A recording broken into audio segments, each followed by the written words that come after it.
I don't want to participate in any type of war. I don't understand why men and women want war and they still want to hook up. It's kind of weird.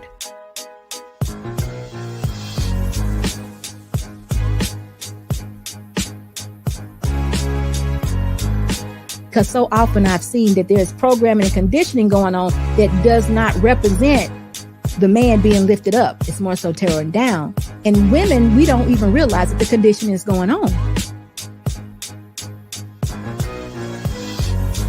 Is honesty a disadvantage in this space? Because that's how I'm coming. I'm coming as with honesty.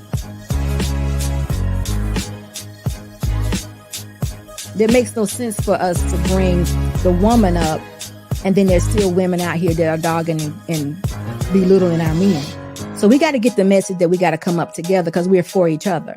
Y'all do understand that, don't you? I'm trying to share with these women how to be better women, how to prepare themselves to be wives. I'm giving them what I call tools in order to walk out there daily. She don't advocate for us. No, that's not true. I very much do. I want you to have all the information and a good woman. All the information and a good woman, because I want you all men to be leaders.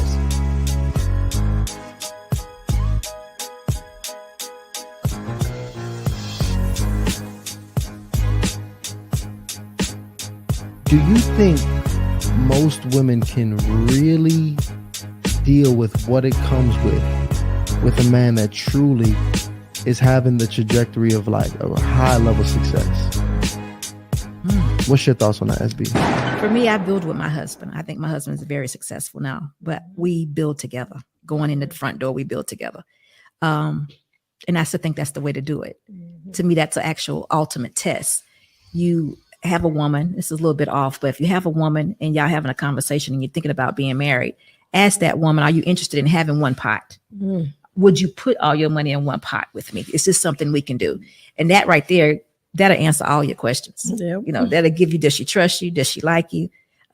Is she willing to build with you? That answers the total question right there. Mm-hmm. But I just think I think we all need to be reminded of what marriage is. Mm-hmm. So even if that man is super successful and is on that journey, has not achieved it yet, once he alters that journey and decides he wants a wife, which some of them do, because a lot of them say, hey, look, I got to get her now, because when I get successful, I'm not going to be able to trust anybody. I ain't going to know what she wants. Yeah.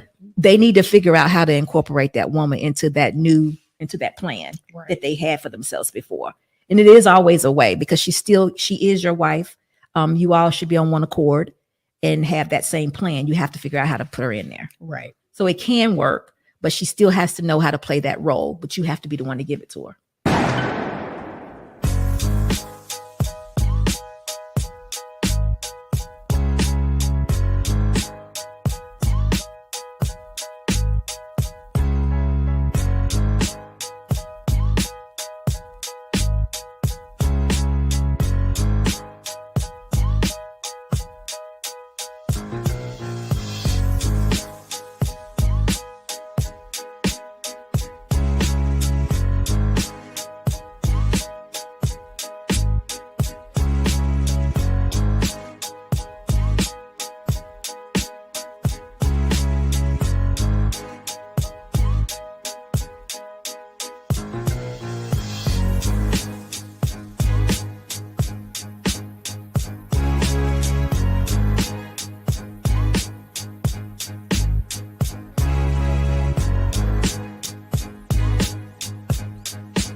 Hello, hello, hello. Hey, y'all.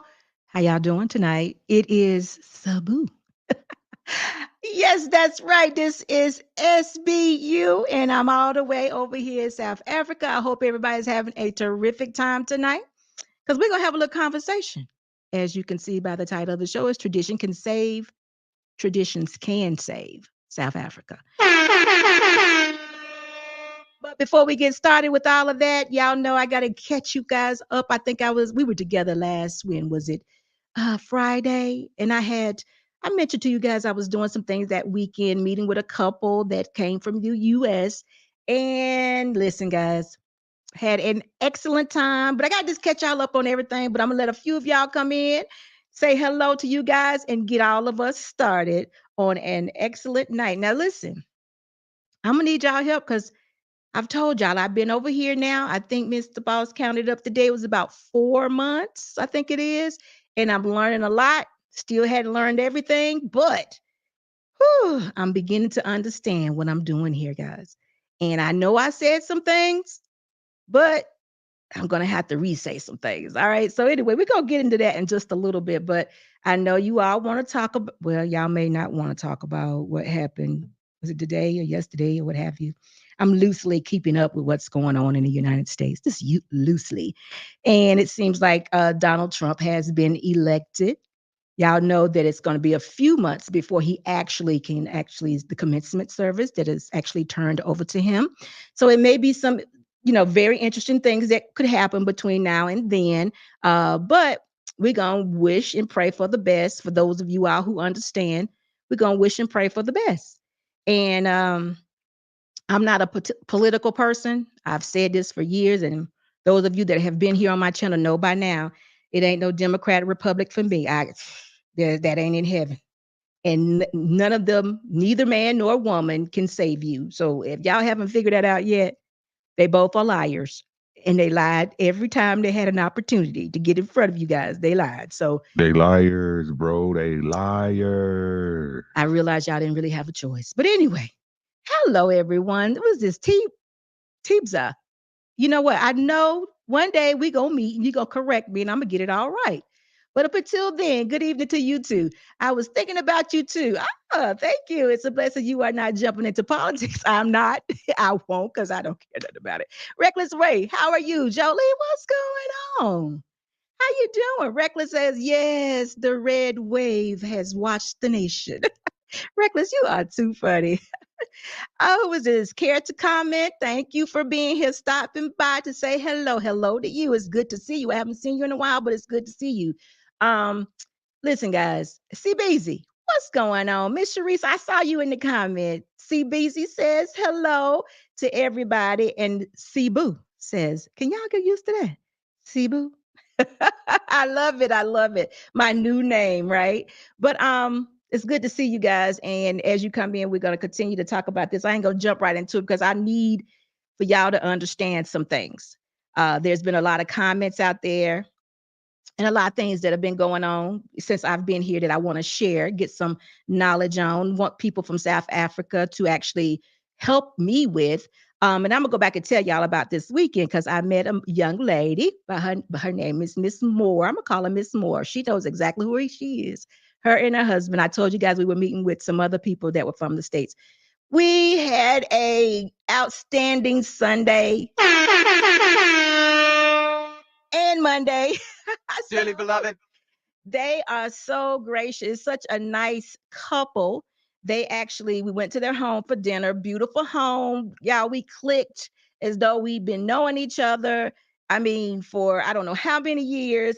We just met them and it was such a nice time. You know what, Miss Moore cooked some chicken wings and they was good, y'all. They was them chicken wings like you get in the States. Yeah, they were good. All right. So we had a good time, good conversation. And of course, we learned a lot, right? We learned a lot. They are helping us. They've been here. It's going on a year. They moved here November 2023. And here we are again. I don't know the exact date, but they've been here a year. So they've gone through some of the things that we're going to go through. And they are definitely giving us all the information they can, helping us along the way. I mean, they have been such a big help, and we've only known them 4 days, right? So that's amazing. And that's what you want on the other side. There are a lot of people that we've talked to and them. They have said that they're coming to South Africa. And guess what, y'all? You do need some people on the ground. And it's just amazing to know that you got people with like minds that are willing to do God's work and not make you pay for it. You got to pay for it, y'all. Information is free, which is good. But I want to tell y'all a couple things. You know, I've been getting comments along the way. A lot of people, you know what? I don't know why religion is one of those things that is, well, yes, I do, but I'm going to say it anyway. Religion is one of those most attacked conversations or philosophies or whatever you want to call it. Religion is it. And then you may have, and then behind that, then you got God. People attack, you know what I'm saying? It's just terrible. That's the main attack. And I was getting ready to say, I don't really understand why, but I do. It's a spiritual thing. If you're not serving God, you're serving another master. So you would be, opposing me or opposing my spirit. And I really ain't got to say nothing. But this week, I did a little research because I was thinking, like, what we're going to talk about? I said when I came here that I'm not going to be talking to my ladies no more about being single moms and preserving themselves and waiting for marriage. I was just like, I am done. I was frustrated with my ladies in the U.S. I was like, if y'all ain't got it by now, it's just too bad because the United States is under judgment and ain't nobody going to hold your hand no more. The thing you need to do is seek a relationship with Christ. Get that right. And then maybe positioning yourself correctly, God may send you a man. But hey, look, that don't even need to be your, that was my thoughts. I was kind of frustrated with him because for the last 2 years, I've been talking about marriage and all of that. Now I'm over here in South Africa and a lot of you going to be like, well, who are you? Who gave you the right? And I'm going to tell you who I am. I'm going to give you my credentials about, why I think that I should be able to share some information, to you all about marriage and ladies being wives and things of that nature. And then we're going to just go through why we say traditions can save South Africa. Because I told y'all, and everybody knows this story that, me and Mr. Boss came over here because he got a word from God and said, it's time to go. So we came in not knowing exactly what we were supposed to do, but we could praise God anywhere. So it's South Africa at this time. So I got to doing some little research. And before I do that, though, I want to make sure that everybody can hear me, that the comment section is good, to make sure everything is okay, because I'm definitely going to need some help from my South African family. So if y'all tuning in, make sure y'all jump into the live. Oh, you know something? How do y'all like this time? Y'all, the United States done moved back a whole nother hour on me. So now it's 8:21 here. So what is that? 1:21 there. So y'all, we got a whole other 7 hours in between us now. So, here we go. Sharice, what's good? Listen, Sharice, I am going to, if you don't mind, you don't have to, of course, but I'm going to drop the link, or Mr. Boss is going to drop the link a little later in the show. And you can definitely come up and we can have conversation because we're here to help somebody.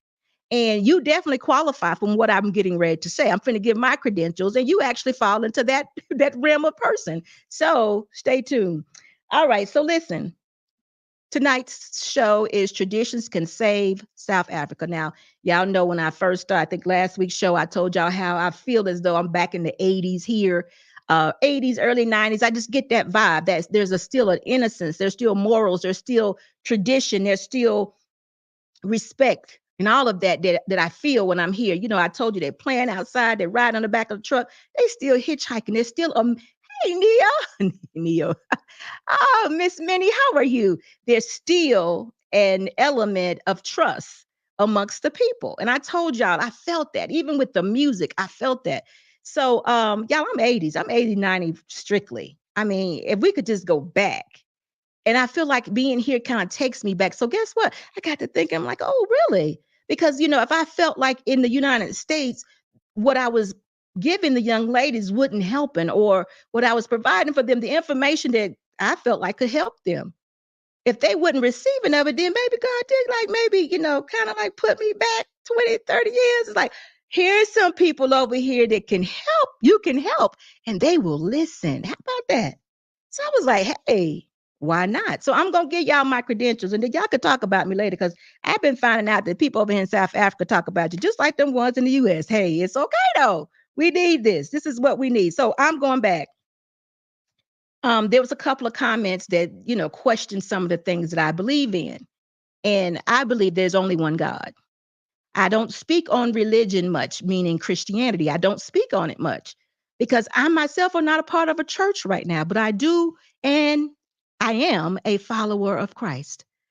We do refer to the Bible. We do keep the laws as much as we can, and we do repent for the things that we do not get right. We, as a couple, me and Mr. Boss, we are traditional per se, meaning we believe in roles of husband and wife. First time I visit here, back in March, it was a lovely young lady. She helped us in the airport, right? And we got to talking to her, and she was just such a nice woman. And she was like, I don't know how we got on this. I never know. It seemed like people just kind of come and share with me. She said, I have 2 kids. And we was like, oh, wow, that's great. Are you married? No. All men want to do in South Africa is drink spirits. And we was like, whoa, what? We did not think that at all, because what we know of men here, they hard working.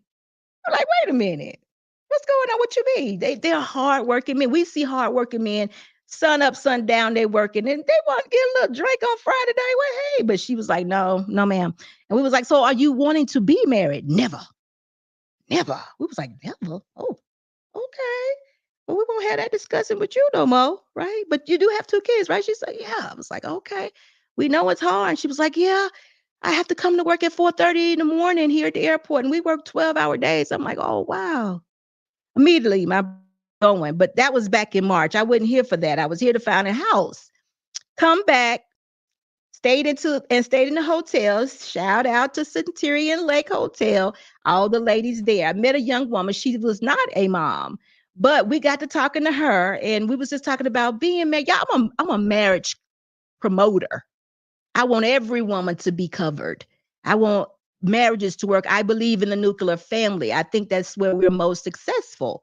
But anyway, got to talking to a few young ladies, and one of them said, it was like, well, where you gonna get your husband? What's going on with you?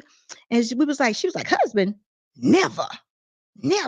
Same thing. I'm like, wait a minute, is this never? Is that a vibe? Yeah, I didn't know really what was going on. It was just what they were saying every time. Hey, Miss M, what's going on with you? What's up, Joseph? So it was like, wow. But I had convinced myself I wasn't gonna be talking to my ladies anymore. I wasn't gonna be pushing marriage, because in the United States, it's an urgency there, y'all. They may not know it, but it's time for judgment. There's been so many things that have taken place and that are going on there that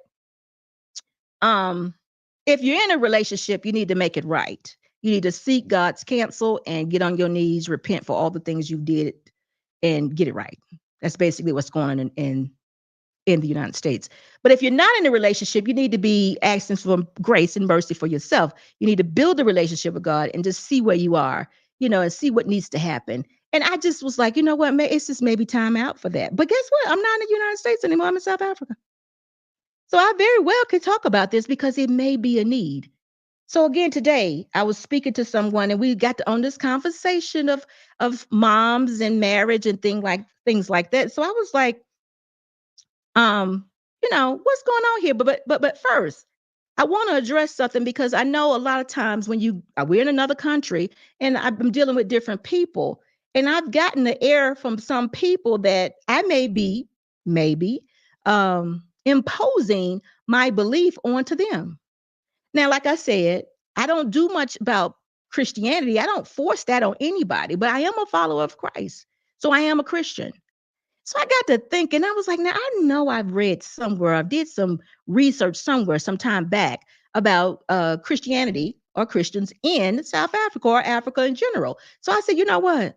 Let me get some facts and just take it to everyone. So if some people understand what I'm saying and where I'm coming from, and would understand why I don't think this is imposing when I'm talking about God, right?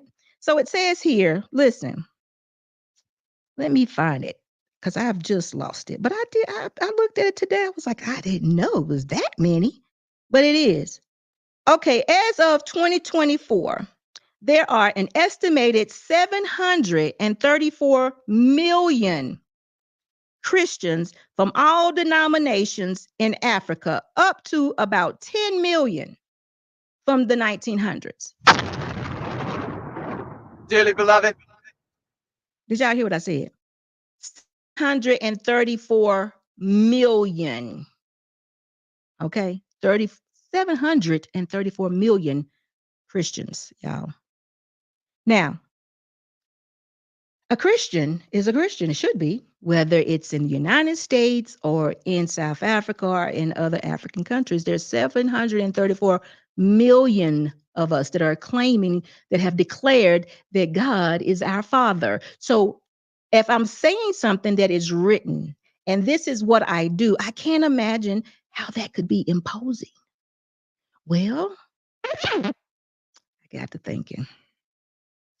It very well could be imposing if you on the other side. You know what I'm saying? If you ain't really following it, if you're not really following Christ, it could be. It could definitely be opposing. So I was like, you know what?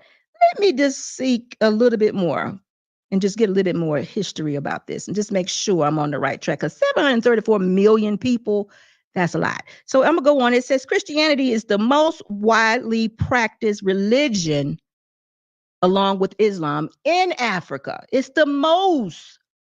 So again, I'm like, well, God wouldn't have definitely brought us somewhere where we can't speak on and praise him. So guess what? Here we go again. Christianity is the most widely practiced religion along with Islam. All right. So, once I got that confirmation, I was like, wow. So I'm not out of place. I'm not being offensive. So I'm going to continue to do what I do. So I'm going to another one. And this is all coming from Wikipedia, y'all. Y'all could just go to Wikipedia. I got some information I'm going to share with you all from an attorney's website. But this is Wikipedia. Very simple, something to look up. Religion in South Africa is dominated by various branches of Christianity, which collectively represent around 78% of the country's total population. 78%, right? Of the whole country's population. Right? Did y'all hear that? 78% of people are Christians, and they practice Christianity. That's a lot of people, y'all. So again, I'm still not being offensive. I'm still talking about God, the one God that we serve, and everything should be okay. So I just wanted to begin with that, because it just doesn't make sense for us to have to always argue about Christianity or God, or my belief versus your belief. If what you're doing, let's be serious and honest. If what you're doing and whatever you're following, if it's working for you, if literally working for you, and let's check your fruit. If that's actually working for you, do it. But if when I say something, it convicts you or it vexes your spirit, that just means you being checked. That's all. I don't know you. And it just means that maybe you might want to just humble yourself, me included, and be like, you know what? Maybe I need to, look into that a little bit hard, a little bit more. Instead of being angry or lashing out or whatever we do, let's just humble ourselves and like, you know what? Let me listen to that brother or sister and just see, what they have to offer, because it's love. If somebody cares enough about you or love you enough to tell you the truth that your spirit, doesn't go to hell, that's love. The ones you have to worry about is the ones that will not tell you. They'll be your cheerleading, like, get it, girl, get it, girl. No. The ones that will tell you, no more getting it. Those are the ones that love you and care about you spiritually, your spirit, your relationship with God. Those are the ones you need to know. There's something else I want to say to you guys. It was another one that I read here. Okay, now, before I go on, I want to also, I have some comments here. Shisu. I probably got that wrong. Forgive me. In reality, 90% of South Africans follow the God of the Bible, but they refuse to let go of idolatrous behaviors. And see, listen, last week I made a comment when I said traditions, some normality, and cultures will send us to hell. And what I mean by that is my mama did it. My mama and them did it. This is what we do in our church. See, that goes back to religion. And I never speak on religion. You know, the law is there for us. You know, this came to fulfill, but we have to have a relationship with God that, you know, it's in us and it tells us, it arrests us when we are out of line. And if you're not being arrested for doing certain things, we gotta go back and check ourselves and say, hey, wait a minute. Now, this is if you're following the God of the Bible. If you're not, then hey, Endless, what's going on with you? It's good to see you. Hadn't seen you in a while, but I'm glad that you're here. So anyway, let me keep going. If I have no comments from this up until this point, well, thank you for your comment. I'm sorry. We have a couple. But if I don't have anybody else asking any questions up to this point, I'm going to keep going because I'm going to tell you guys. I said in the beginning, I'm going to give you my credentials because I'm over here in South Africa now. Those of you that know me from the U.S. know my story. But over here, y'all don't know my story. Okay. So my husband and I, Mr. Boss and I, we've been married. It will be 29 years on the 14th of this month. November the 14th will be 29 years for us. Married. One man, one woman. Me and him. One man, one woman. Yes.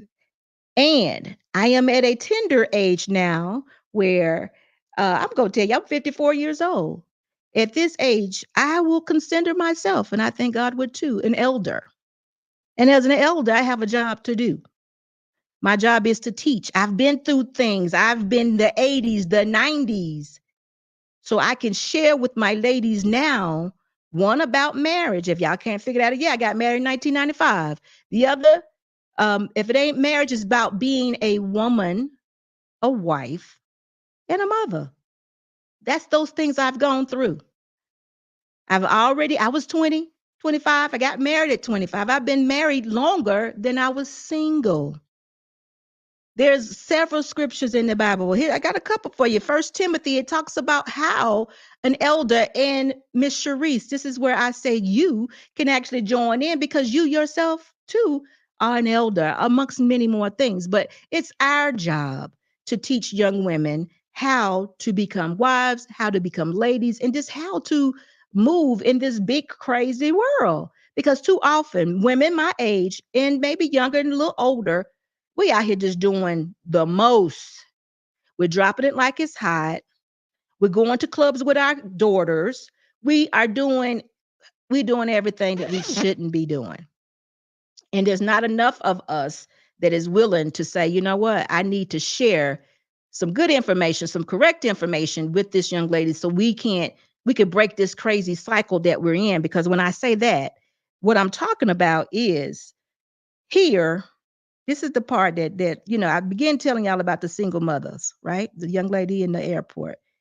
I got to give y'all some facts on that because you're not going to believe it. I didn't.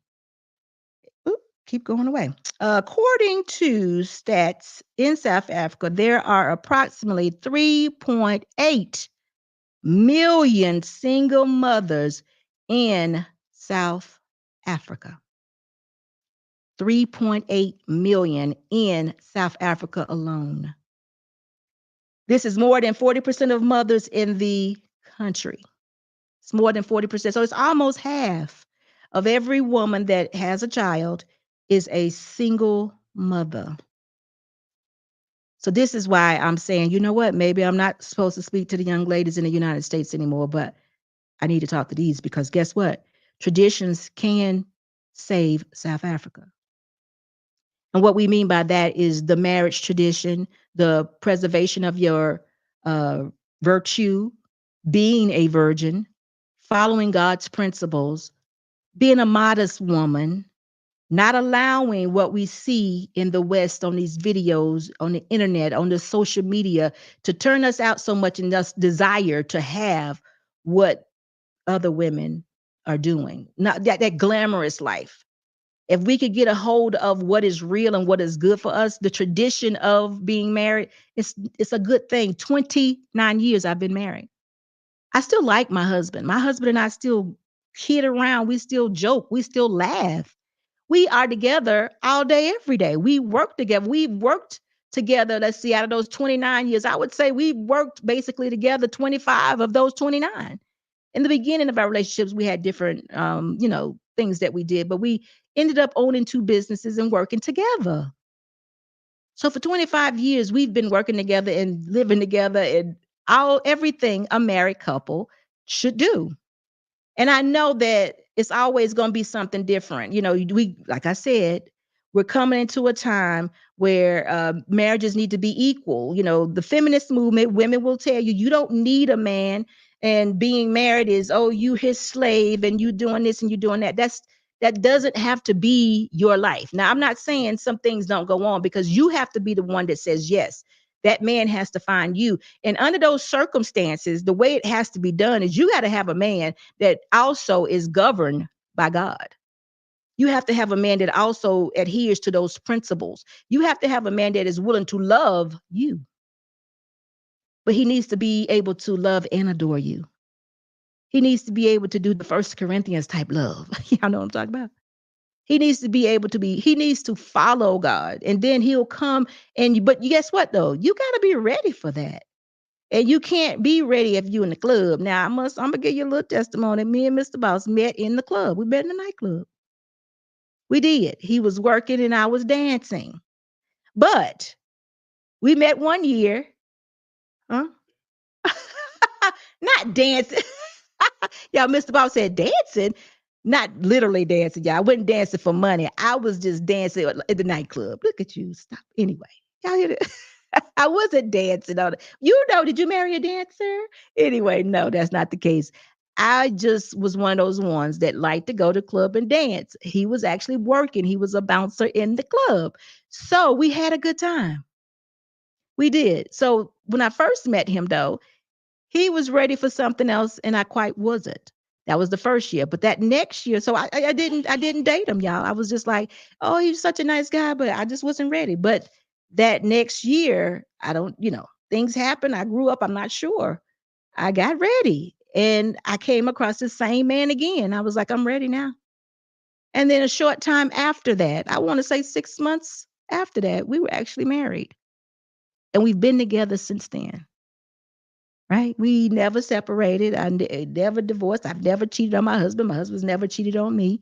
We took the blueprint of what marriage is supposed to be like, and we did it.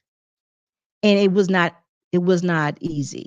There was sometimes we had to go seek counsel.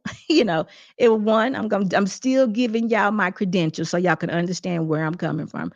At one time we were having money issues in our very beginning of our marriage. We had money issues. We couldn't figure out how I could live here as a single woman and he could live there as a single man and everything worked out. But when we got together, the money just wasn't mathing, y'all. It just wasn't working out. We was short. We was bouncing checks here, doing this here, doing that.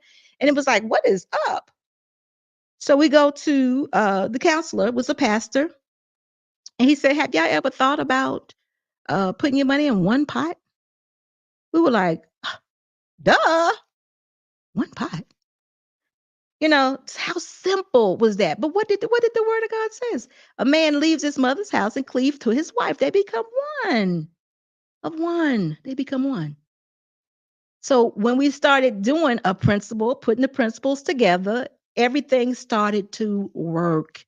The money started to multiply. The relationship got better because guess what? If you ever distrusted someone, you put your money in with them and it works out. Guess what? There's no more trust issues because you got to trust somebody if you do that. That is how marriage is supposed to be. So if you're dating someone, ladies, and you're afraid to put your money in with that person, that ain't the one for you. Don't marry him. And all you married couples out there, hey, Marcus, how you doing? All you married couples out there, understand this. If you can't put your money in one pot with your wife, we got to work it out. Because that means if something happens, a big thing happens, your marriage got to be able to fight through it. We can't just let one little thing tear us apart. And the trust issue is huge thing. It has to be solid. Let's see what we got here. Shisu says, be careful. Don't cast idiotic West African oppression. South African tribes are the oldest in the planet. They speak the earliest known language, reside in three, book title, Black Jews of Africa and the Americans. Okay. Thank you for the information. Oh, you talking to someone else. I'm sorry about that. Y'all in y'all conversation. Why don't y'all talk to me? Because I have two African people here. I would love to hear what you got to say. Mr. Boss is going to drop the link. And if you want to come up and give us some information, I would love for you all to do that, because I do want to learn more about your traditions and why now do we have such a high rate of single mothers in South Africa, and what can we do about it? I've been talking to single moms for the longest, and I'm telling you, I don't know if the feminist movement has gotten here. I don't think so, but I know it's on its way. Because remember, I said I feel like I'm about 20 to 30 years back in the 80s, 90s. Okay, so that means it's definitely going to be here very, very soon, and strong force. And guess what? We don't want to look like United States looks now. I used to love the United States. I still love the United States, but it is under judgment now because we have gone off the rails. We just had a choice to pick of a felon or a woman that was so liberal that allowing men in prison to remove their body parts. For what reason? So that was our choice. So you understand that this is a bad way that they're going. If we can give information or whatever we need to do to say to women and men, say, look, this is how we save ourselves. This is how the country can be good, can stay good, can be wholesome, can be true and real. Then that's what we want to do. We want the information. I've already been there. I've seen it. So I'm sharing with you how it can be. And if y'all don't, I'm telling you, I'm sharing with you how it could be, because I've already seen the United States. I just left the United States. I can tell you the way you're going. And ladies, you don't want to be a single woman, a single mother, excuse me. You don't want that. You want to be married. You want the nuclear family. Our kids thrive in the nuclear family. You need to be covered by your husband with children. You need to be covered. You do not need to be out on your own. There's this little independent thing. It doesn't work for a woman. It makes you angry.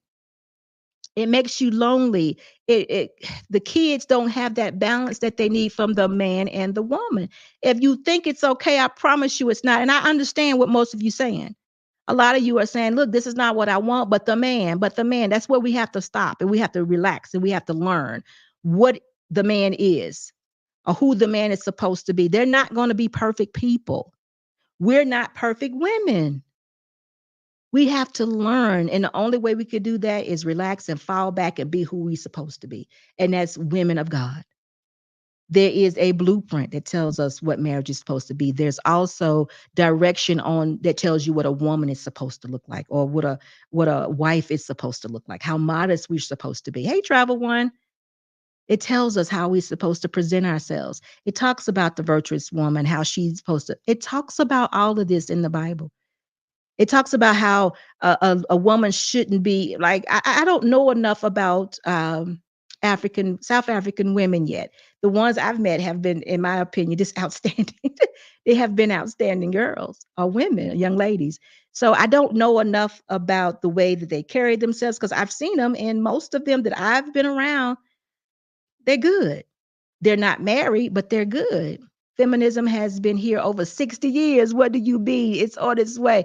What I mean it's on its way is I haven't heard not one woman. You help me out, Endless. I haven't heard not one woman that I've been around say to me, they've said that they would never get married, but I ain't never heard them say, I'm independent. I do this by myself. They didn't talk like that. They didn't want, listen, and when a woman says she doesn't want to be married, I don't listen to that, because I know that's bull. I know what a woman wants is a good man. We want to be married because that's God's plan. Adam and then Eve, that was the plan. We want to be under the covering of a man. Why would we go out and have a baby? Why would we go out and give ourselves to men if that's not what we desired? What a woman is saying when she says, I don't want to be married, is I haven't met a man that I felt, or that she felt like was good enough to marry. That's what she's saying. But that's all bull. I know this. I'm a woman. But I don't see the demeanor or the attitude that is back in the United States. Now, I know that it's coming because when I was here in March, I was talking to the realtor. His name is Neo. Neo was saying that I was telling him about the gender war, and it wasn't full-fledged, but he was like, I do hear some things about that, but women and men are not fighting each other here like they do there. They don't. So that's what I mean, Endless. That's what I'm saying. Back in the United States, a woman might fight you. I don't see that here. Now, if it is, that's what I would love for you to tell me about, because I don't see it. I don't, not that I want to see it, but I want to encourage women not to go there. I would like for women to have some information that will let them understand that their role and their purpose is different from the man. I know they desire to have good husbands. Who wouldn't? I know women desire men. What woman wouldn't? We just want good men. And I think lots of times, due to the times that we're in, due to social media and the things, the teachings that we've had in the past, are getting so caught up on how we think things should be instead of how they are. Meaning, a good man. You know, some women have the idea that if you ain't making a certain amount of money, you're not a good man. If that's this way here, Endless, please let me know. My sister's a single mother. Endless. I'm saying this because what was the number? It was like almost 40% are single mothers.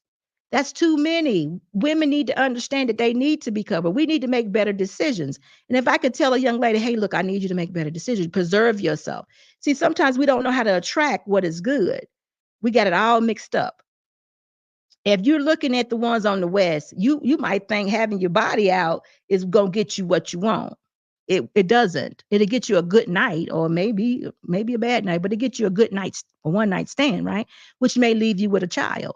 We don't understand it if we are preserving ourselves and we present ourselves modestly and we take care of ourselves and be women that are responsible enough to take care of an apartment or a place to live, a car, and go to work and maintain ourselves. If we understand that, that attracts the man that wants that godly man. But we have to check his credentials too, per se. But if we're just sitting back, following God, aligning ourselves with what God tells us to do, that man will come if that's what's supposed to happen for us. And guess what? Women were made for men. That's why we desire him so much. But it's time out for making these mistakes, because women are the ones that usually take care of the children, or the children are with the women. And a woman having 3 kids by herself, y'all, that ain't happening. She can't do it. I mean, I'm not saying that she doesn't do it. She tries her best, but y'all, a 3-to-1, the odds are against her. And sometimes it may be, I don't know if they have that many children here, but in the United States, maybe 5-to-1. That is a lot of children for one person. Not only the economics is not working. Now, come on, y'all. So I'm saying to you, if I could get the message, and other women that are my age and elder, that can say to a woman, preserve yourself. You don't need to be sexually immoral to get a man. You don't need to be sexually immoral to get a man. Wait. Make sure you understand who you are. Make sure you understand a role of a wife. And again, it's no need to be a wife to a man that is not your husband. See, I've heard. Okay. I've heard a lot of trickery in my time that would make a woman think that if she's supposed to be doing a certain amount of things for a man in order for him to see that she could be a good wife. And I don't agree with that. I think if a woman is single, she's aligning herself with God and his principles, and she has the ability to take care of herself, pay her own bills, take care of her own apartment, feed herself, cook, clean her own house, wash her own clothes, maintain her own life. That is a woman that can be a wife. I don't need to be coming over to your house, cooking and cleaning and doing all that for you, and you just my boyfriend. Y'all, we got to stop playing. But that's the trickery that a woman might find herself in because, quote, there is so much competition for good men. But listen, You want to be an asset to your husband. You want to be an asset. So think asset. You want to follow God, his principles, and you want to be an asset to a man that has chosen you or have come to you and asked you for your hand in marriage. And you got to look different. You cannot look typical. You can't be like the next one. So if he doesn't like the idea that, hey, I invite you over for dinner at my home and I'll cook for you. If he doesn't like that idea, he's not the one, y'all. He reading a different book. What was this? SB South Africa demographic has mostly had more women than men. That's the story of Baxia, and still is. Polygamy at the beginning was not sexual. Oh, I see what you're saying. But out of necessity. Okay, listen. This is where we differ. If you are a person that is, I get what you're saying, not sexual, meaning there is no, I'm assuming there's no marriage, because I read up on your different marriages. That would be something like a customary marriage, right? Instead of a legal marriage or a civil marriage. I guess that's what you're saying, or a civic. What was it? A civil marriage, which is legal. I'm assuming that's what you're talking about. And if that's, if that's the culture, and I guess you take on these wives because you have enough money to do so. But I do question the sexual part. Because I don't know any men and women that can just hang around with each other, let alone live in the same house with each other without touching each other and consider themselves wife. Now, you may know some, I don't. And I don't think that that is how we were actually designed or made. I think if a man has a woman and that's his wife, he feels that he has a certain right to be with this woman, whether he if he chooses to or not, I don't know. But people have been saying to me about the polygamy thing that's been a big thing. But listen, it would be hard for me to believe that you are a Christian, a follower of Christ, and could indulge in a polygamous relationship or marriage. Because, I'm sorry. Oh, Tabitha. Oh, he says. Oh, anyway, Mr. Boss. Listen, it would be hard for me to believe that you could be a Christian person, a follower of Christ, and indulge in a polygamous relationship, because the two don't go together. In my opinion, the scriptures I read is one man for one woman, and there are several scriptures that support that. But I definitely understand what you're saying when you say that it was not sexual in the beginning. But again, my heart tells me that that's not true. But I do understand that we justify things that we do. And I do understand that David and Abraham and all those men in the Bible had more than one wife. But I don't think that we're asking ourselves the right question. I want to follow what God says. I don't necessarily want, I want God to judge me I want to do what God tells me to do. But just because we don't read, and I don't know why we don't read it, understand that the things that happen in the Bible, that was a way of life. God wasn't pleased with those things, y'all. Just because David did that, just because David was basically a homemonger. Y'all know, the story of David and Bathsheba. We understand. Are we thinking that God was good with that? No, this is the life that this is the history book is the Bible is history. This is what they did. It's just like now. 100 years from now, this could be written. What we're doing now, men getting their penises cut off, two women getting married, all these things could be in the Bible, right? Not in the Bible, but in a book, a history book that's written 100 years from now. Does that mean that God is good with it? No, it means that this is what's going on. This is what sin looks like. And when God is done and tired of it, he's going to judge each and every one of them, just like he did at Sodom and Gomorrah. Come on. So when people mention things like that, the kings that had several wives, I'm not really sure why exactly are you mentioning it for a justification when God has already said what marriage looks like to him. One man and one woman. I don't know how you cleave to several wives. I don't know how you do that, but I ain't gonna talk about it because I ain't gonna try to make y'all mad at me. He says, hey, again, SB. So what is the sister with 3 kids to do? There's nothing she can do right now. Okay, well, let me just change that. If she's already had 3 kids, we have to work on her mindset, because her mindset is telling her that it's okay or that she has no choice.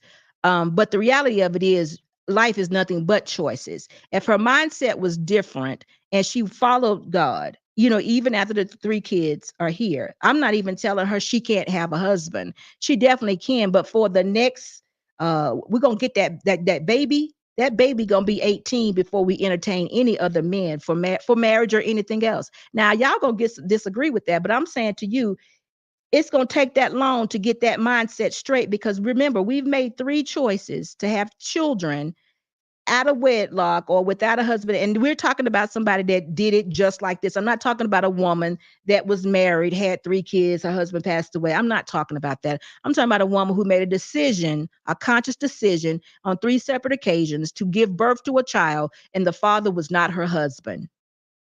I'm talking about that woman.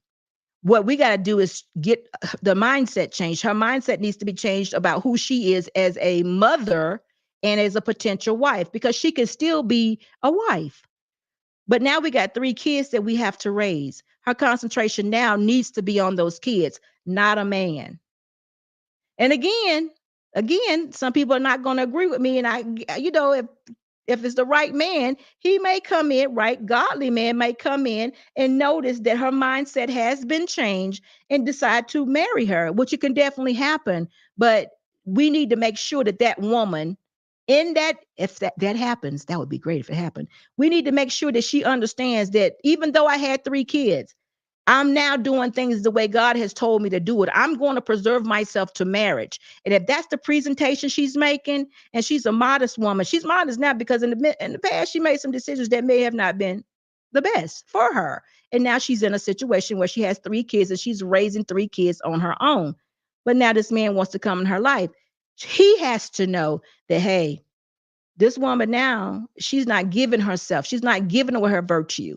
Virtue and virginity are 2 separate things, guys. 2 separate things.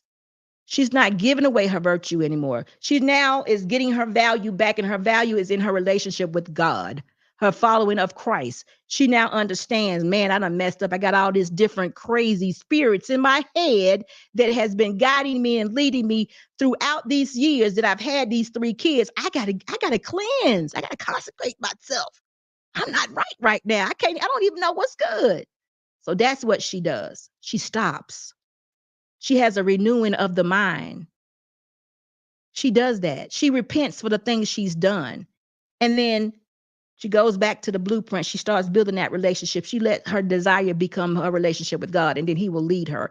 At that point, if a man sees her, that is also governed by God, and he says, wow, she's a good woman. I understand she has 3 kids, but guess what?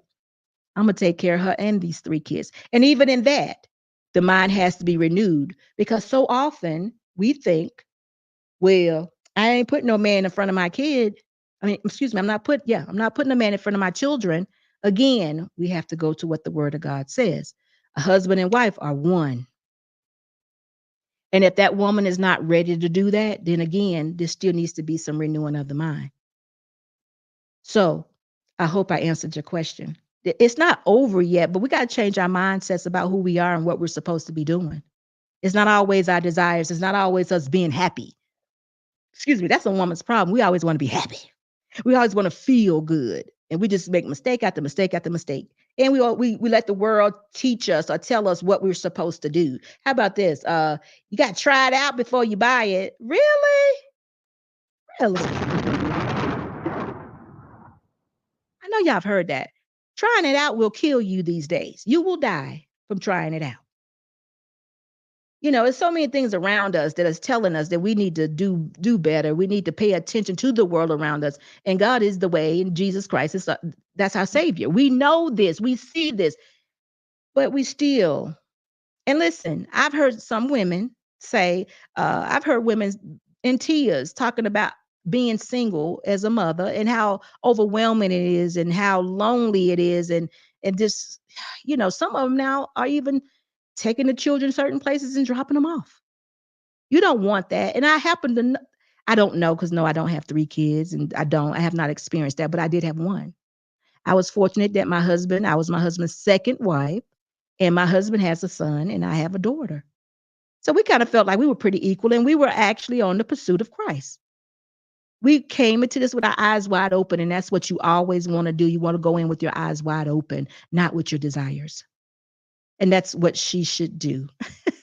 I hope that you understand that, because it's a lot. It's a lot. It is such a lot. And I do know when people get into certain situations, they tend to want to, it just looks bleak. But that's if you listen to the world. SBU, we do follow Christianity, thus understand why Abraham would have wives. If there are 10 women and 4 men born, what do the remaining 6 women do? Listen, I wasn't there. I don't know everything. I'm telling you in marriage what God has said for us as mankind, human beings, Adam and Eve. I'm telling you what he said. In Genesis, he said it. He said it again in Ephesians and Corinthians. He said it throughout the Bible. In marriage, it's one man and one woman. A man leaves his mother's house and cleave to his wife. It goes on to say a man with his own wife and a woman with her own husband. It says it's throughout. Now, I can imagine why it's being said because of what you just asked. I don't know all the answers or have all the answers to what went on back then. I can only tell you what God said in clear, writing. This is how it should be.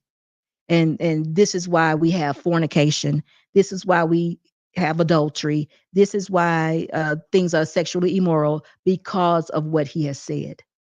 And it's just one of those things I accept. I accept it, and it's just how it is. This is how it works. Big Ant, what is going on with you? I don't know, SB. I'm happy and still two-stepping. Listen, Big Ant, I am going to get you a wife. Why don't you come on over here? I ain't gonna call you no passport, bro, but come on over here and get some of these lovely ladies. And thank you so much for your $10 super chat. It's good to see you. It really is. I haven't seen you, but you know what I mean. It's good. It's good that you're here. Good to see you. Yeah. Let's see. Is this Beans? What? Let's see. Little podcast. Is that you? Let's see. Hey. Hey, what's going on, little podcast? What's up? Man, sad, crying because y'all left us over here with these crazy Americans. You know y'all off the chain, but how you doing though? For real, how you doing? Oh, I'm good. Okay, you still doing it as far as your channel and everything? Yeah, absolutely. I'm Checkmate Beans in your chat. I didn't see it. You know what? But I be over here to be. You don't understand what I got going over here. We're not quite like we were in the States yet, but we getting it going though. But good. I didn't see. Oh, Checkmate Beans from last week. Oh, I don't remember what you said. Why didn't you tell me who you were? You probably didn't you? No, I didn't say it was a little podcast. I don't be remembering that everybody don't know my name's Beans. I know Beans, and of course, I know Beans, and of course, I little podcast. But Checkmate, I've never heard before. But it's good to see you. And I my time difference is like I'm 7 hours. I was good with the 6 hours, but I'm 7 hours ahead of you guys now. I'm over here with my South African family now, but I can't leave y'all behind. Cannot. Absolutely. I was telling them. I said, SB was showing her house. I said her kitchen, family room area, and dining area is like a small city. Who you tell that to? Who you been talking to? What are you doing right now though? Whose panels you been on? I'm so out of it. Seriously, I'm out of it. What's going on? Well, right now I really just still rock with Aaron O and Sharon Bracey. Those really the only 2 panels that I'm going to right now. I was going to, I don't know if you know about This Might Be Risky and Hamp. But things ain't really clicking over there right now with me and the panelists. But I mean, it's really the same thing. You got a lot of new channels sprouting up. Everybody trying to get some money. Everybody creating echo chambers, and that's just not conducive with my way of thinking. I really like to challenge things. Yeah. and ideas. And then to be honest with you, like that's why I like talking to you, right? When the few times that we talk about stuff, because at least you will consider stuff. And a lot of people don't want to consider things. They just stuck. Like you can believe what you want to believe. Nobody's asking you to change your beliefs, but at least consideration when we're supposed to be using our intellect, you should at least allow for consideration. So I appreciate that from the people who do it. Right. And I appreciate you too, because you are one of the ones that if you're wrong about something or if you didn't hear it correctly, you'll come back and say, SB, I was wrong. You're right. You're one of those ones that would you're accountable, I should say. I guess that's just in a nutshell. You're accountable for what you do and what you say. I appreciate that because like you said, if we're in a full-on disagreement or lack of understanding of each other, it's best to hear correctly. And if you can't, and you realize you didn't hear it right, it's okay to say I was wrong or however you want to put it, because that's the way that's the way you learn. So when I hear people going back and forth a lot and you never get to the end of it, they never have intentions on getting it together. They just want to go back and forth. Yeah, I mean, it's so amazing to me. Like I say this all the time to people that my channel right now, if somebody was like, yo, what is your channel about? It's really about communication.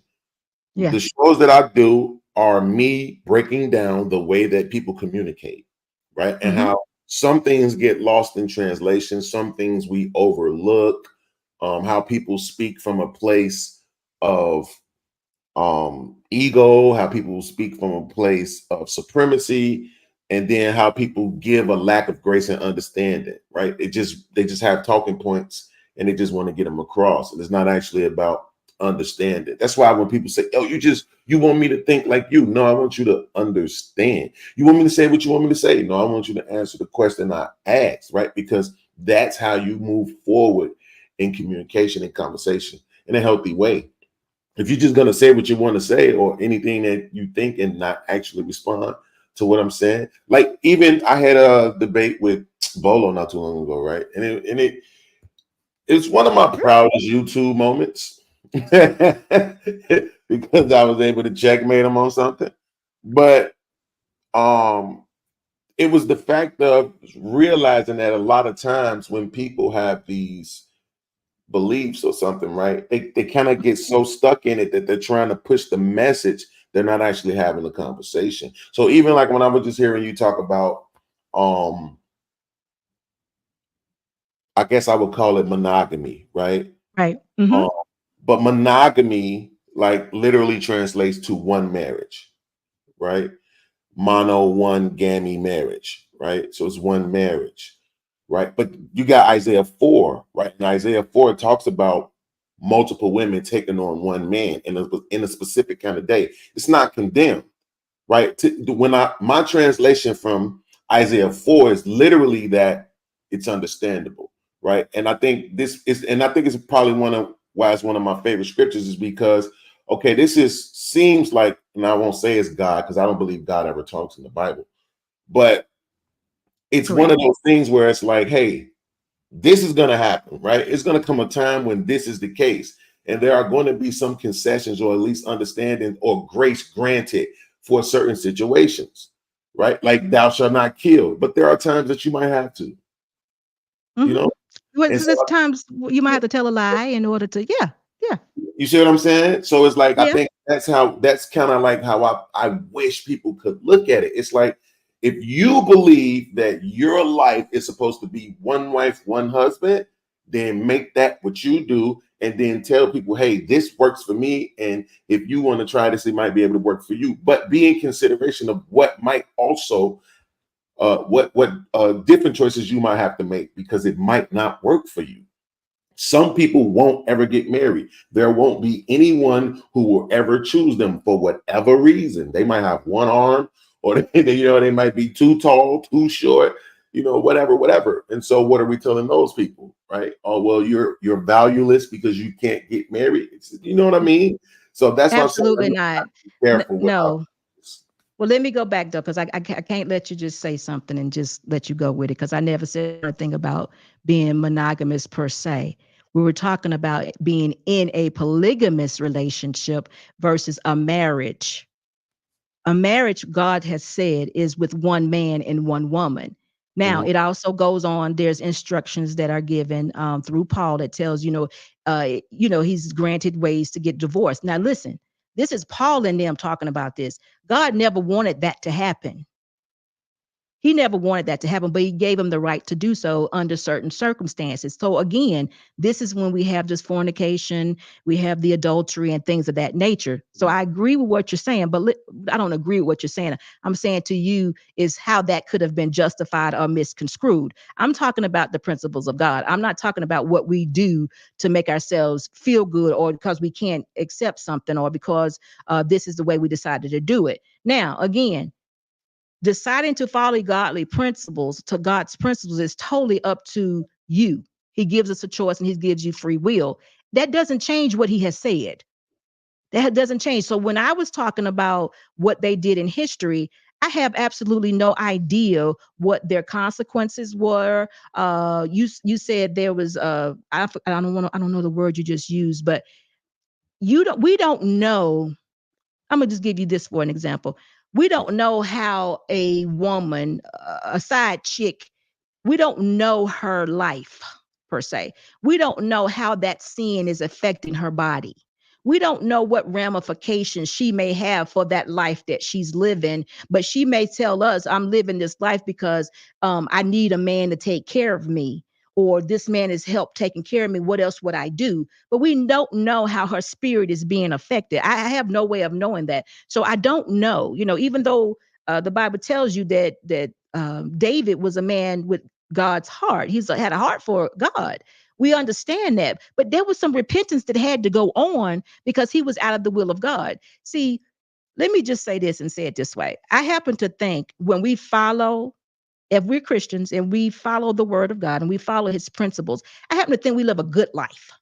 Not without sin, because this is where we're living. But I think if we recall and we follow, and not perfect, but when we see and understand what we're doing, and we get puffed up, we get egos. But if we can remember who God is, I think that keeps us good. Because we live in a life of discipline and a life of obedience.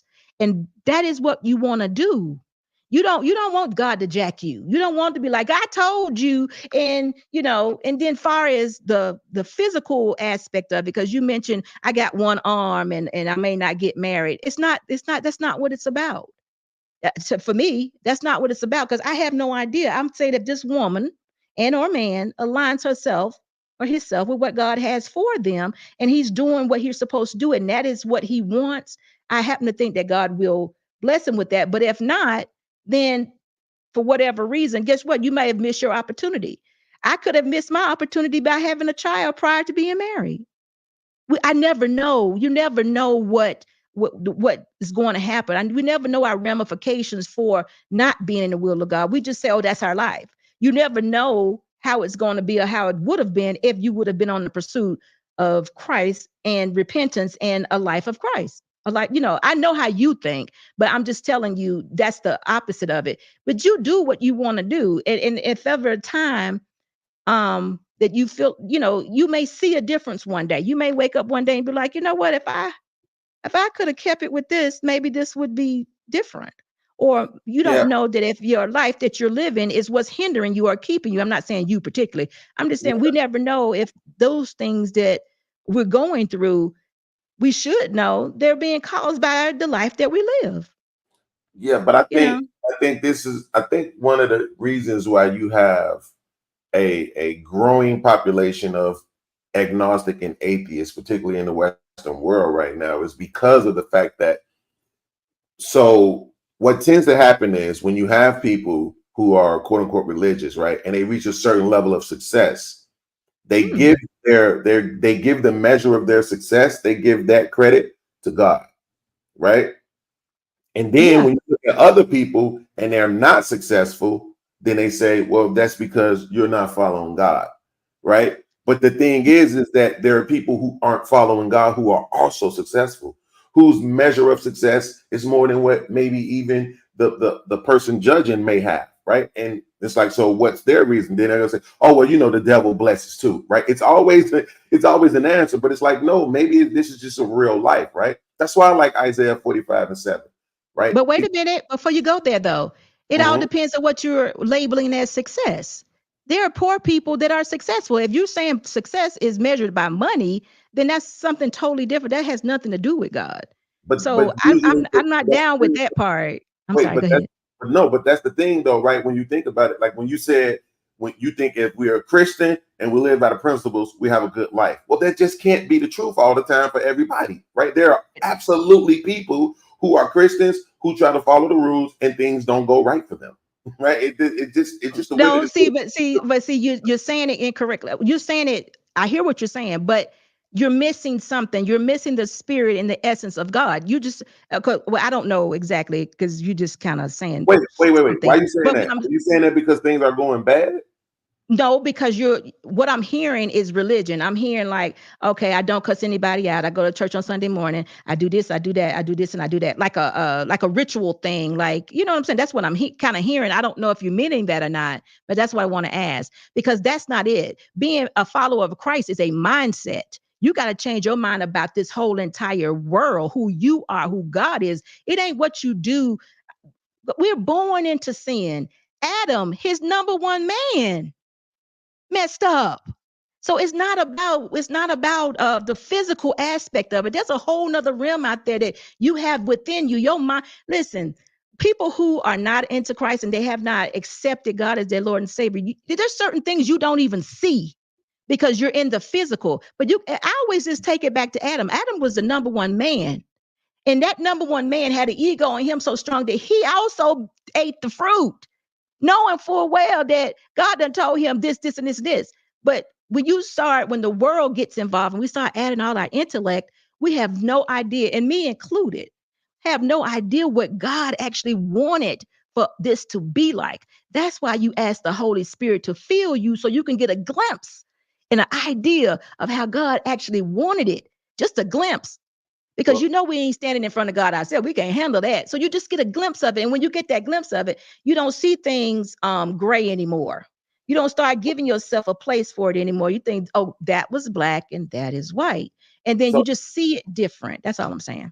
so right there, right? That was so perfect, right? Because you just exemplified what I'm saying.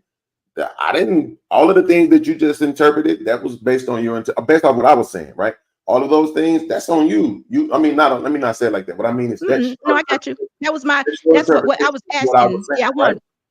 Well, I felt like you were giving me physical rituals or I'm things giving that you I do all in of the it. physical. But that's what I'm Well, saying. I'm no, giving you all I of didn't it. hear any spiritual. I've heard no spiritual. Yeah, I didn't, but that's what I'm saying. I didn't say anything, right? You just interpret it. And it's not a problem. What I'm saying is that because it highlights the point of what I'm saying. If you take a person and they say, I'm a Christian and I try to follow the rules as best I can. Nobody is perfect. Nobody is without sin, right? So I try to follow the rules as best as I can. And they say, but my life still goes bad. Oh, well, then you're missing something, right? Oh, you're not with the spirit. Christ didn't choose you. It's all this other stuff versus no. For some people, things just don't work out. The Bible literally says it rains on the just and the unjust alike. So for And it some also says people, all things. It says all things work together for those who believe in Christ Jesus. See, that's what the part I'm saying. We go through things sometimes. Did you think I wanted to be a single mom at 16? We go through things sometimes for the next person, for the next generation. I feel like my life was all for the next generation. I feel like I know for a fact I'm here in South Africa because of that. I had no intentions on coming to South Africa. I was just talking to you 6 months ago. This is not my intention. This was not my desire. The things that I have gone through, the conversations I have, they're not about me. They're for the next people. They're for the next generation. Even if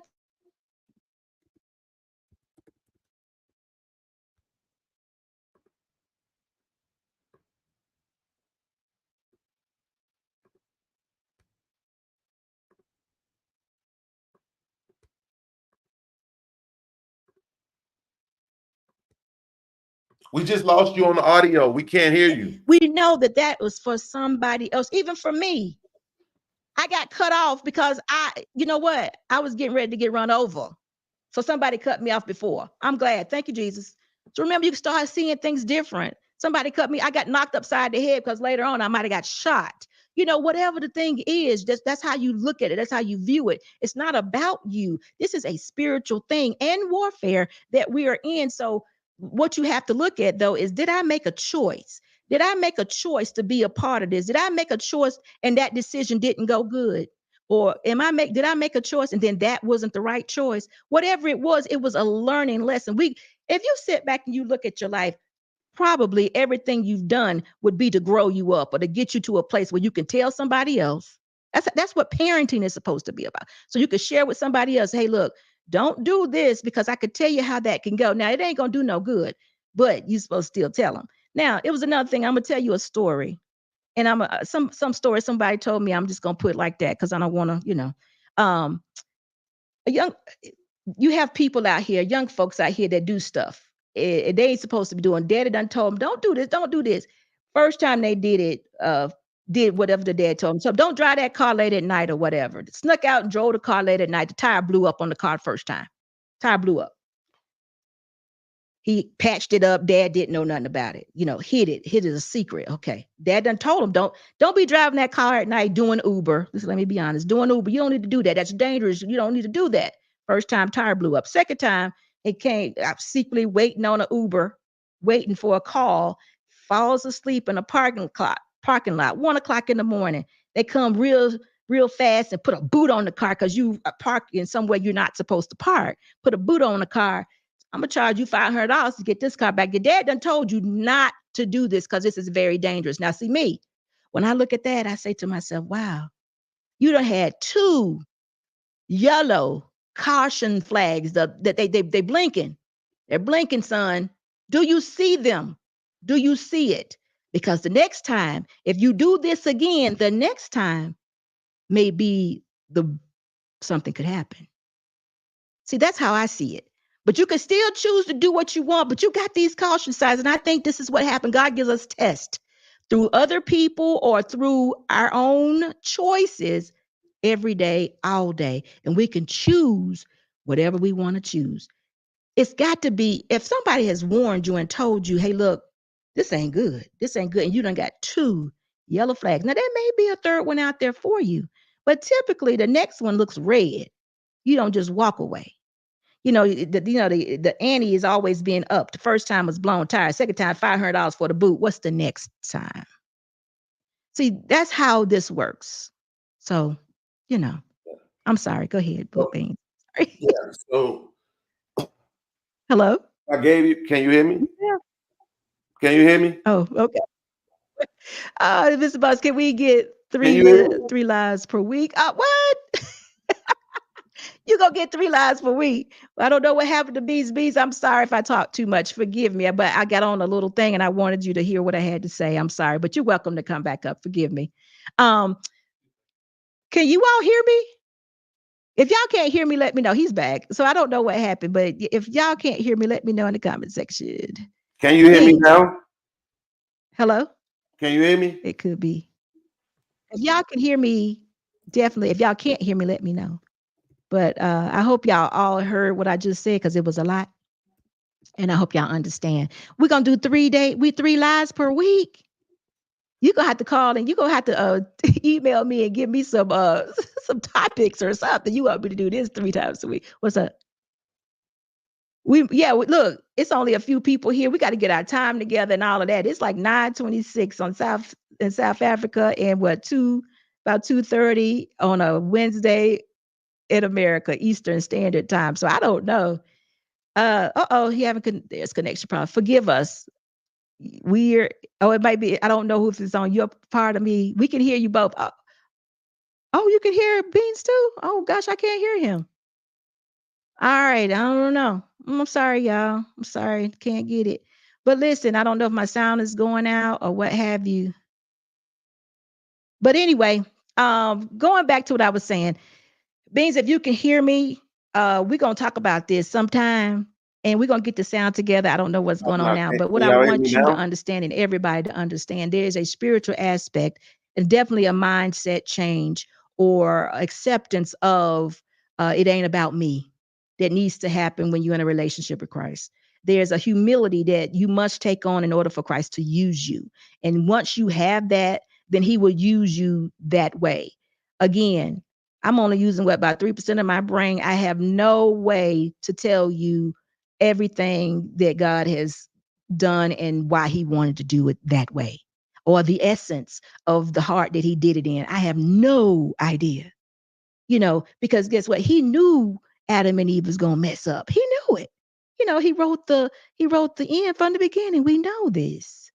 So I have no idea in the answer to everything, but I do know, for me, following Christ, it just makes sense.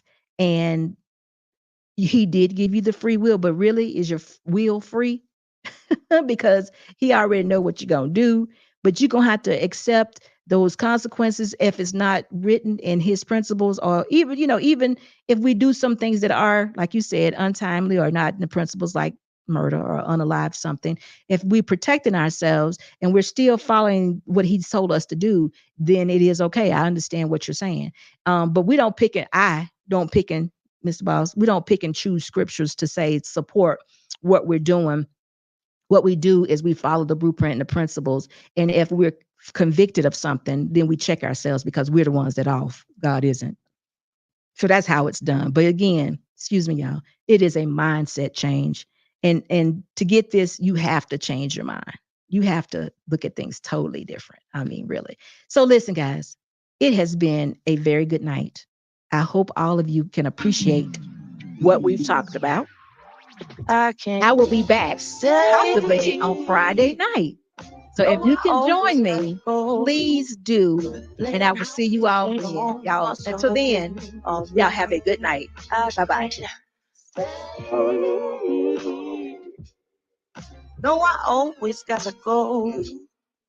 Laying house to say a home with my soul on the road. I can't sit still for a minute. I'm so dead set on indifference. Keep it Charlie, stay down with them Dickens. Let's get around like it's the 80s, right? Round, let's keep spinning. Let's keep playing these games that we don't want to finish. And I'm sorry if that sounds a bit bitter, but I am to the core. You want the whole damn thing, then you ask him for more. You want that old jive swing, you take up all of the floor. I'm fine with standing at the edge of the door. You be the life of the party. I blend in with the core. You drink it all the Bacardi. Till the bottles don't want. Let's take it back for this started. You want the love, I don't got it. Got my soul on the road. You screaming, stay, please don't go. Don't think it's in me to listen to flow.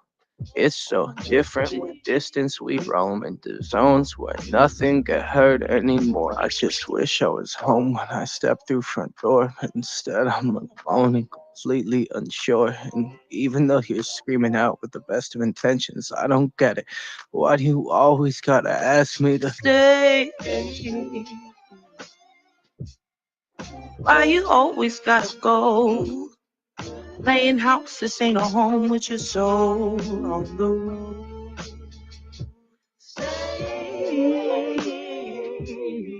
Why you always gotta go? Playing house, this ain't a home with your soul on the road.